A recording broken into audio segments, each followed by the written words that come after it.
بسم الله الرحمن الرحيم. الحمد لله وسلام على عباده الذين اصطفى.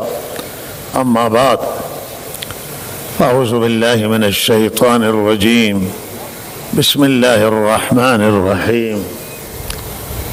ولو يؤاخذ الله الناس بما كسبوا ما ترك على زارها من دابة ولكن يؤخرهم إلى أجل مسمى فإذا جاء أجلهم فإن الله كان بعباده بصيرا.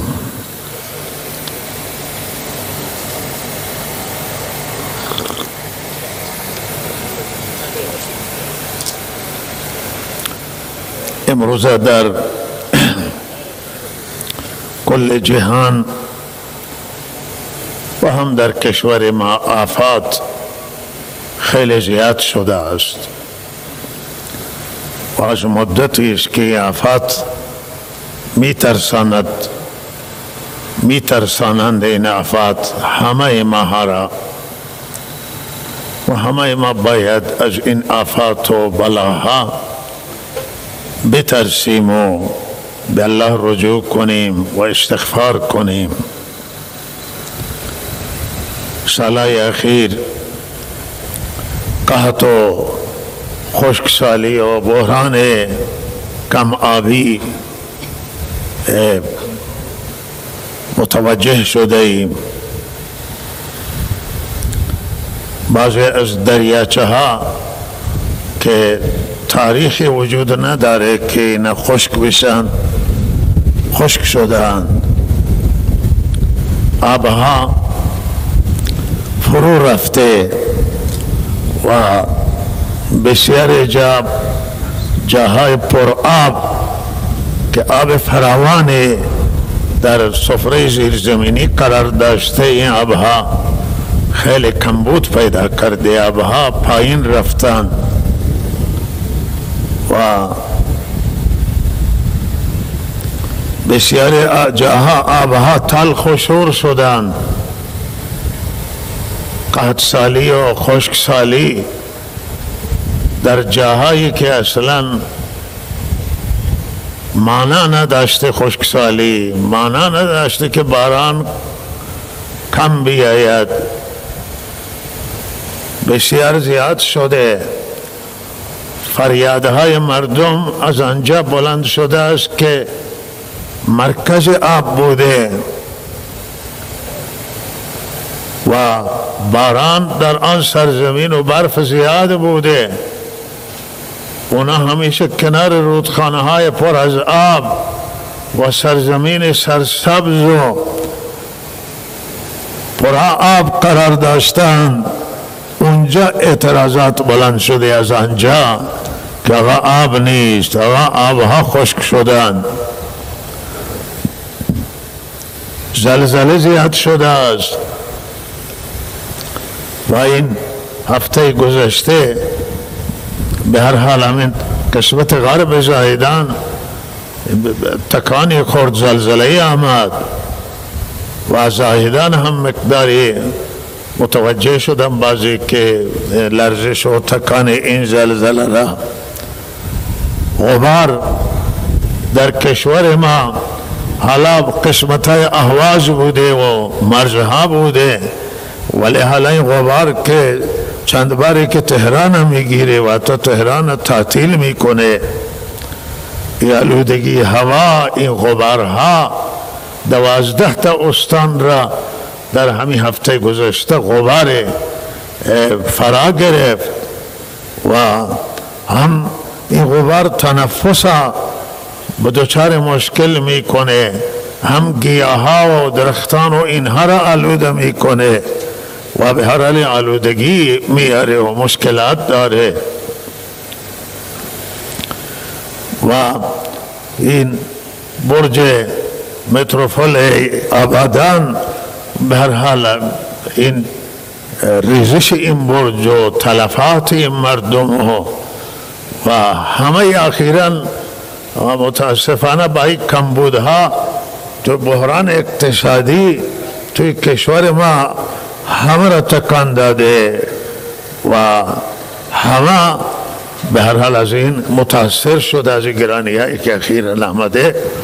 همه اینها حوادثند و همه اینها مشکلاتند و یک چیزی که انسان تعصب میخوره اینه که تمام این حوادث به هر حال ما در دنیای اسباب زندگی میکنیم، سبب دارند، اسباب ظاهری دارند که کارشناسان اونها را تشخیص میدن.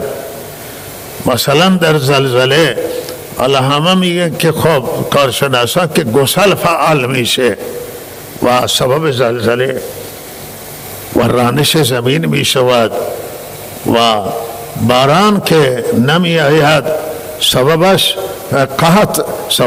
قطع باران نمی آید. حالا بالاخره بسیاری تغییرات اقلیمی را مثلا مطرح می کنند یا همین طوفان حالا که جریان دارند کارشناسان نظر میدن که طوفان ها جاری شده و باران نیامده و یا کم آمده و دریاچه ها خشک شده و خود این کارشناسان هم سرگردانند.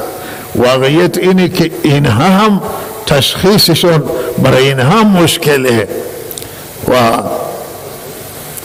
عرض به حضورشون که کمبودی که در کشور موجوده به هر حال تحریم سبب شده و مشکلات های دیگری که در کشور آمده، لحاظ این است اسبابان و برای تمام این بلاها آسمانیان یا زمینیان همه اینها اسباب طبیعی و اسباب ظاهری را به هر حال کارشناسان تشخیص میدن و اذهان مردم همه به همین متوجهه.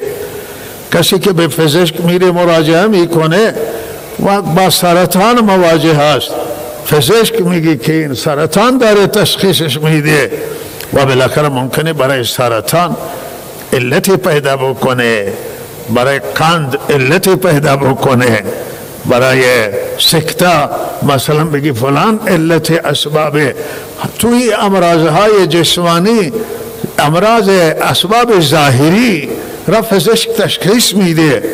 اما ذهن هیچ کسی آمادگی را نداره که یک مدیر بالا سر نشسته است، قرار داره که تمام چیزها که اسباب ظاهری دارن، اسباب طبیعی دارن، ولی یک علت جای دیگه واصله. مدیری اون مدیری که بالا قرار داره، مدیر بسیار توانمند و مقتدر، همه مسائل او انجام میده، تمام کارها به الله برمیگرده. وقتی شما قرآن تلاوت میکنید، قرآن میفرماید که همه چیز با اذن الله تعالی است. حتی یک مریضی، کسی مریض میشه بدون اذن الله هیچ کسی مریض نمیشه، اصلا امکان نداره که مریض بشه. پزشکان قایم میمونن، میگه باید مریض بمیره، این خیلی قبل از این میمرد و این نمرده بسیار رفتن. تا پزشک تعجب کرده، گفته باید سکته میکرد، این تا حالا سکته نکرده، چطور شده که شما سکته نکردید؟ شما نمردید. پزشک میبینه و حضرت مولانا رحمت الله علیه خارج سفری داشتن اون زمانه که اینجا برای قلب عمل وجود نداشت توی ایران، اوایل انقلاب بود و حضرت مولانا خارج تشریف بردن، خارج عمل میکردن قلب، برای عمل قلب و بیمارستان بستری بودن. و چیز جالبه که همین بالاسری های مولانا نقل میکردن، گفته که اینا هیچ که از اینجا مسلمان نبودن، اینهایی که فزشکان اینجا، ولی از چیز عجیب نقل میکردن که گفته خدا را ما توی بیمارستان شناختیم که مریضی که باید 100% از لحاظ طبی و از لحاظ تشخیص پزشک بمیره زنده میشه، حالش برگشت میکنه، و یک مریضی که باید 100% بمانه از لحاظ پزشکی تشنج میکنه، حالش به هم میخوره میمیره. این معلوم میشه که یک مدیریت بالای سر موجوده، چه کسی را میکشه، چه کسی را شفا میده و چه کسی را مریض میکنه. همه این جهان همین طوره. مدت قبل وقت گفته که تیرانی ها باید مواظب باشند که زلزله در تهران میاد که تمام برج ها فرو میریزد. چند سال قبل مردم تهران بیروت و خیابان ها میرفتن، توی پارکینگ ها و پارک ها میرفتن خارج از ساختمان و زلزله نیامد. این معلوم میشه که اون چه که تشخیص اون کارشناسان هست بالاخره الله تعالی اگر نخواهد گسلم فعال باشه زلزله صورت نمیگیره و همه چیز دست پروردگاره. بسیار جاست که حالا کارشناسان تشخیص ندادن که اینجا گسل فعال و زلزله می آید و روی این چرا بینایی مردم، چشم مردم محدود شده به اسباب و رب الاسباب کسی نمیبینه. عزت الله میگه دست منه و ذلت در دست منه و ابراهیم علیه السلام بزرگترین خبره و از کارشناسان معنوی و دینی هستن. میگن من الله مریض میکنه، منم میکشه، من مریض بشم شفا میده، من روزی میده. معلومه که ابراهیم دیدش اینه که روزی دست الله، مریضی دست الله، شفا دست الله، همه چیز دست خدا. و چرا خدا را ما نمیبینی؟ چرا کارشناسان معنوی علما کجا نشستند، کجایند که این مطالب باید توضیح بدن برای مردم با الله واصل کنند، مردم از الله جدا نکنند، مردم تفهیم کنند که آی مردم همه نصیبه و فرازای زندگی شما دست پروردگاره. خدا را در نظر بگیرید، خدا را بشناسید، خدا را ببینید. و راه علاج چیه؟ راه حل چیه؟ به الله برگشته، توبه و رجوع الله است. قرآن همین میگه. قرآن میفرماید اگر الله مؤاخذه بکنه جهانیان را، مردم را، به آنچه که مردم انجام میدن، به آنچه که ما انجام میدیم، هیچ با دابه را و حیوانی را الله نمیگذاره جا زندگی بکنه، تمام تباه میشن در اثر عمل کرده انسان. ولو یؤاخذ الله الناس بظلمهم، یک جا میفرماید ولو یؤاخذ الله الناس بما کسبوا، به آنچه که انسان کسب میکنه. ظلم انسان، ظلم در حق الله و نافرمانی خدا، ظلم در حق بندگان خدا. حقوق الناس تلف میشن. آقا این گناه، آقا این معصیت، نافرمانی خدا، این ظلم بر بندگان، این نادیده نگیرید. اینها تاثیر گذارند. این نتیجه همین مسائلان، نتیجه ظلم ما، نتیجه ظلم بشر، نتیجه ظلم انسان ها که خدا را نادیده میگیرن، خلق خدا را نادیده میگیرن.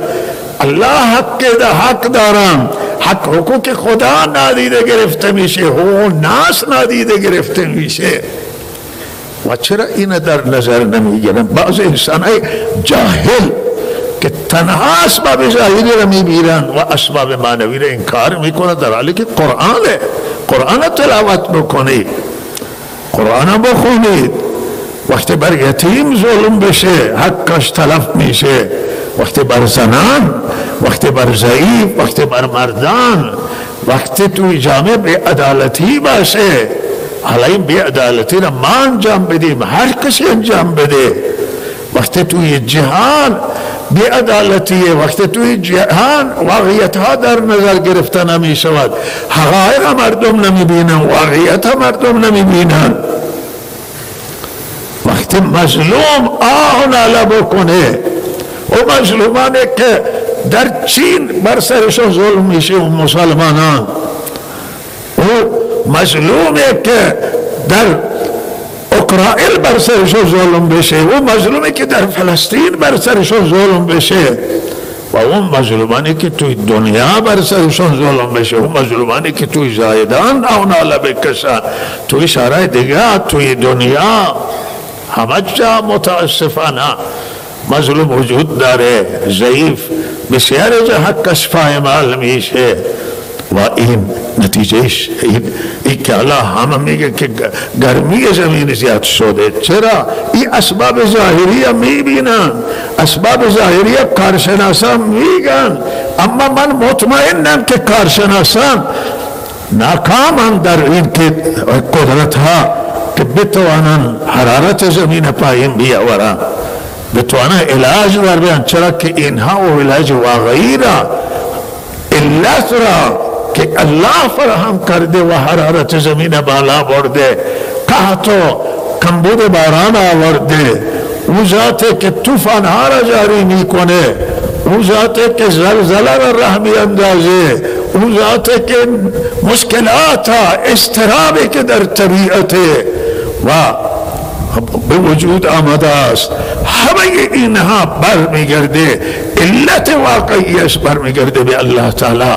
فساد زیاده، گناه زیاده، ظلم زیاده، اجعاف زیاده، مشکلات و نافرمانی زیاده، ولهذا اینها سببان که امروز طبیعت دچار مشکل هست و مشکلات ایجاد شده. حتی توی شهرهای شمال کشور که منطقه سرسبز ما، منطقه آباد، منطقه بارانخیز، غبار اونجا چه کار میکنه؟ غبار در سیستان و بلوچستان بوده که منطقه خشکه، ولهذا تو این منطقه سرسبز و آباد غبار پشت سر غبار و تاریکی پشت سر تاریکی. این عرض کنم که به هر حال مردم باید بیدار بشن، بیداری ملت را میخواهد، بیداری مردم را میخواهد که مردم به الله رجوع کنند، ببینند خدا را، یک خدایی که مریض میکنه، خدایی که شفا میده، یک خدایی که نعمت میده. الله میفرماد و ما اصاب من مصیبت فبما کسبت ایدیکم. و اینها همه قرآن میگه در اثر این تمام مصیبت های شما در اثر کسب خود شما این مصیبت ها را سببی. ولهذا عزیزان من در تمام نصیب و فرازها باید رجوع به الله بشه. اگر فای ما بلرزه نیفتیم به زمین با استغفار کنیم، و اگر سویچ ماشینتون را گم کنید، این جیب و اون جیب رو بگردید و فراموش کنید کجا گفته، با استغفار استغفر الله بگید. و اگر درد سر آمد شما برید پیش دکتر برای علاج، ولی استغفارم بکنید. اگر مریضی از مریضی ها، انواع مریضی ها مواجه شدید، استغفارم بکن، توبهم بکن که من آدم سالم بودم چرا مریض شدم، پزشکم برو، معالجم بکن و توبه هم همراه بکن. هم این مریضی اسباب ظاهری را هم ببین و هم علت واقعی و حقیقی که پروردگاران خدا را هم ببین که بالا سره و من چرا سر من دچاره درده، چرا من مریضم، چرا قحطه، چرا زلزله، چرا طوفانه، چرا این مشکلات اقتصادی هستند. ولهذا هم باید به دنبال اسبابش بریم، توی تحریم باید بریم دنبال اسبابش و به هر حال مشکلات سعی کنیم که حل کنیم مشکلات. اگر طرف ما ظرفیتش بالا نیست و توانایی امریکایی ها و قدرت ها کم ظرفیتن، ما از خودمون ظرفیت نشان بدیم، ما مدیریت نشان بدیم و به هر حال مسائل و مشکلات سعی کنیم که از بنبست بیرون بکنیم. اسباب ظاهری هم استغفارم بکنیم، توبه بشه و رجوع الله بشه، دعا بشه، ناله بشه. ناله شب موثره، ناله روز موثره. چرا که حالا کار به جای باریکی آمده رسیده و مسئولین امرینا توجه داشته باشند که بر ملت فشار سنگین وارد نشه بر مردم، مخصوصا کم درآمد و ضعیف، و الله تعالی مشکلات حل بکنه.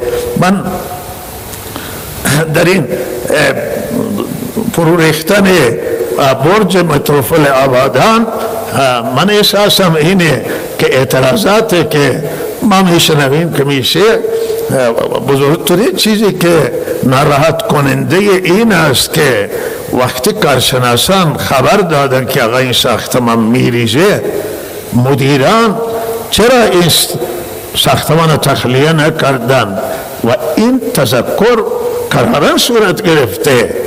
و وقتی یک مشکلی که توی کشور ما یک واقعیت هست و باید مسئولان و مدیران در علاج هم باشن که متاسفانه بسیار جا هست که از روابط بر ضوابط میچربه و کسی که قدرت داره و پول داره مثل صاحب متروفول عمل نفوذ میکنه و این چیزی که مردمان راحت کرده، مردم آبادان و روی این به هر حال یک بازنگری در کل کشور و همه جا میخواهد که قانون به صورت مساوی اجرا بشه و کسی که قدرت داره، پول داره، با اون شخصی که ضعیفه و نداره قانون یکسان اجرا بشه، قانون بر مدیران کشور هم اجرا بشه، بر صاحبان قدرت هم اجرا بشه، همچنان که در زمان امیر المؤمنین سیدنا علی رضی الله تعالی عنہ قانون اجرا کردن. حضرت علی خودش پیش قاضی منصوب خودش می آید، با یک یهودی می نشینه و زره حضرت علی را به یهودی میدن بر اساس اون قاضی بر اساس ثواب دید و دیدگاه خودش و این عدالت اینو میگن. و لحظا نه اینطور نباشه که کسی که سرمایه داره، زور داره، قدرت داره عمل نفوذ بکنه و نتیجهش میشه که ساختمان ریزش بکنه و 10 نفر کشته و زخمی بشه. و روی این نوع مسائل همین قبیل هست و ما امیدواریم این خودش هشداری است که مسئولین چاراندیشی بکنن، مدیران کشور به فکر کنن توی این مسائل و این نوع بی‌عدالتی ها را از بردارن از وسط. عدالت، مساوات، برابری بین احد ملت، بین همه طبقات جز فرائض، جز واجبات امنیت به بار میاره و رضایت و خوشنودی به بار میاره. جناب دکتر عباسی مدیر کل انتقال خون تشریف دارن و یکی از مدیران دلسوزن و زحمتکشن و دغدغه‌شون در رابطه با تامین خونی که در استان مورد نیاز است و با توجه به اینجا مریضی به هر حال خیلی زیادی مریضی تالاسمی، تصادفات هم اینجا زیاده، زخمی هم نیاز به خون پیدا میکنن و گاهی بعد مریضی های دیگر هم هستن که مریضن و نیاز به خون دارن و لحاظا اون چی خونی که نیاز در استان تامین نمیشه در استان و ایشون دغدغه و پریشانیش در اینه و در حالی که در خیلی استان ها مردم خون اضافی دارن، توی استان ما کمبود خونه و این خون شما میدونید که به قیمت گرفته نمیشه، مردم اهدا میکنن و این فرهنگ توی استان ما باید بیشتر تبلیغات بشه و بالا بره و خون دادن هیچ وقت نقصان نداره، بلکه وقتی شما خون میدید الله تعالی اینجا اسباب گذاشته که اون اسباب و وسایل در داخل بدن فعال میشن و خون تامین میکنن. شما خونی را که میدید خون بهتره، خون جدیده و خون سالمه میآید جاگزین میشه و از این خون خون که میدن شاید بعضی خونه را چون آزمایش میکنند خون سالم باید به بدن دیگران تزریق بکنند، بعضی خونه ها که بالاخره نمیتوانند تزریق کنند ضایع میشه خون ها و بالاخره این روند داره و قانون داره، ولی هر کسی که خون بده این خون مفیده، هم صدقه اوست، عمل باقی اوست، به کسی که نیاز به خون داره به او کمک کرده است و این مفیده و مؤثر برای سلامتی خود شخص و هم برای کسی که نیاز به این خون داره نیاز او برآورده میشه، از تلف شدن نجات میگیره. و درخواست است که انشاءالله دوستان بیشتر خون اهدا کنن، مخصوصا کسانی که با کمبود خون روبرو نیستن، خون دارن این خون بدن تا جان مردم نجات بگیره و مشکل حل بشود. شما امروز حاتم رو چه کسانی دا؟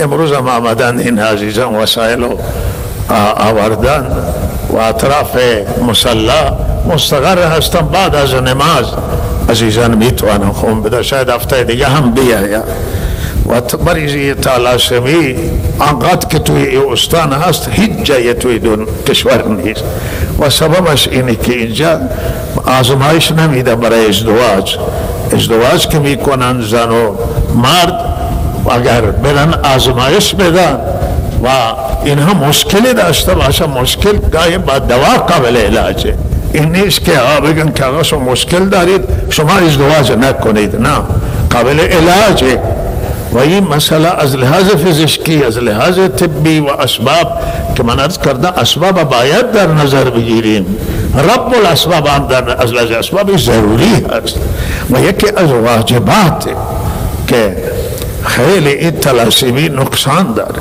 ما توی همین حوزه یکی از همکاران بسیار عزیزمون فرزند عالم و فرزند نویسنده و اهل کلام ماش فوت کرد، همین سنه 20 خورده سال عمر داشت وفات کرد.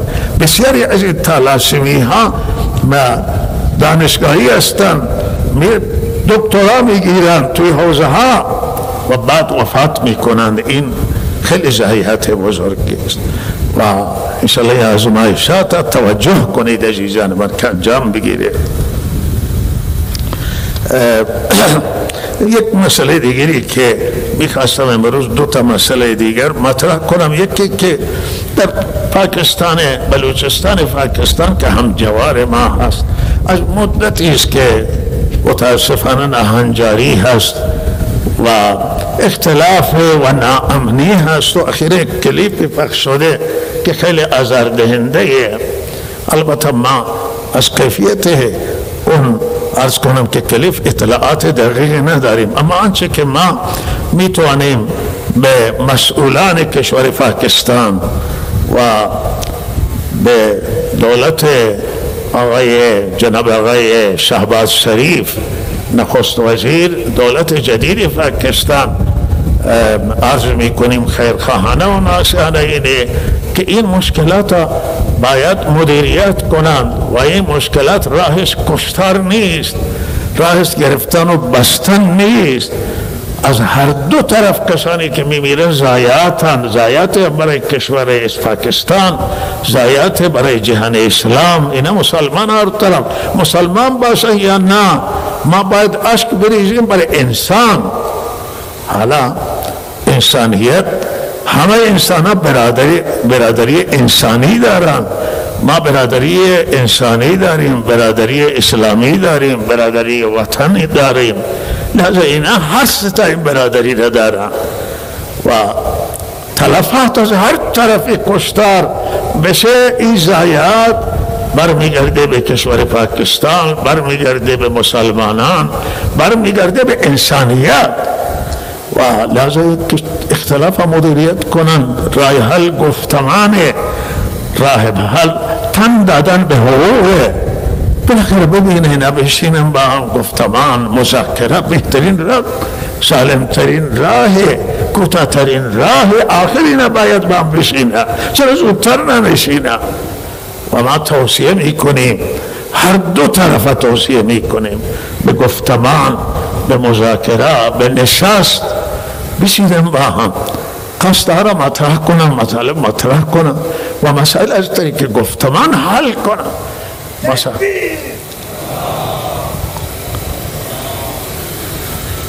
و پیاممون برای دولت اسلامی افغانستان و مسئولان بهرحال امارت اسلامی آن است که هم زابل و هم زاهدان که جمعیت بزرگی را هم تشکیل میدن، آبشون از افغانستان می آید و توی چای نیمه ذخیره میشه آب شرب زاهدان و آب شرب سیستان، هر دو تا از همین رودخانه هیرمنده که می آید و این چای نیمه ها شنیدیم که به آخر رسیدن و اگر این آب قطع بشه سیستان که آب برای کشاورزی نداره، برای خوردن هم نداره، زاهدان هم آب برای خوردن نداره، سیستانی ها کجا برن و زاهدانی ها کجا برن؟ جای برای اینها مگر در افغانستان درست بکنند. اینجا بالاخره برای جای دیگه آب وجود نداره و درخواست من آنه که به هر حال فکر آب باشند و این آب هر اندازه هست، کم یا زیاده. ما میدونیم که اونجا هم همین کمبود آبیه، همه آب کما تقسیم کنم با ما.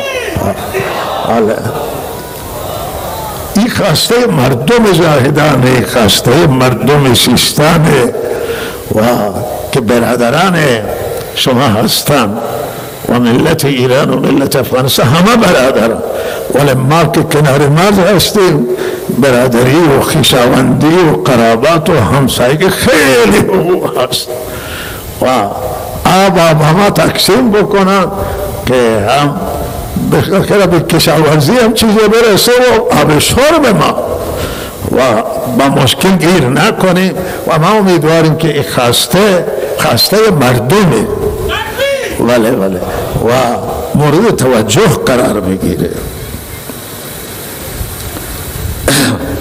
بله آخری تذکر و دوستان عزیز شهرداری زاهدان، میز خدمت امروز اینجا گذاشتن که بعد از نماز کسانی که مشکلی دارن، شکایتی دارن و بیا اینجا مراجعه بکنن و مشکلات و این نشان اینه که عزیزان شهرداری شورا به هر حال از خودشون هستند و مردمی میخواهند که کارایشون را و مشکلات حل بکنند، دلسوزانه حل بکنند. والله تعالی من و شما را توفیق عمل عنایت کنه همه را و فکر به توبه، رجوع الله، استغفار، هم تدبیر و هم توجه به اسباب و هم توجه به رب الاسباب. الله تعالی به همه ما عنایت کنه و صلی الله علی سیدنا محمد و آله و صحبه اجمعین.